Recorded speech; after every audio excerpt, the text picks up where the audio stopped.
దక్షిణ కాశీగా పిలువబడి భక్తులు కోరిన కోరికలను తీర్చుతూ వెలసిన స్వయంభులింగం శ్రీ కొప్పోలు ఉమాసంగమేశ్వర స్వామి దేవస్థానం శివరాత్రి ఉత్సవాలకు ముస్తాబైంది. మెదక్ జిల్లా పెద్ద శంకరంపేట మండల కేంద్రం నుండి 9 కిలోమీటర్ల దూరంలో వెలిసిన ఈ ఆలయం ఎంతో ప్రసిద్ధిగాంచింది.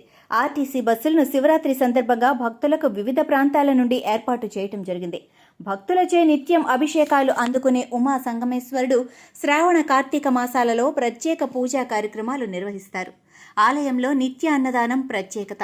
800 సంవత్సరాల చరిత్ర గల ఈ ఆలయంలో స్వయంభుగా వెలసిన ఉమా సంగమేశ్వర్ని భూమి నుంచి పైకి ఉబికి వచ్చిన కాశీ జలం స్వయంభు లింగాన్ని అభిషేకం చేసి వెళ్తుంది. ఆ నీరు ఎక్కడి నుంచి వస్తుంది, ఎక్కడికి వెళ్తుందో ఇప్పటికీ ఎవరికీ అంతుపట్టదు.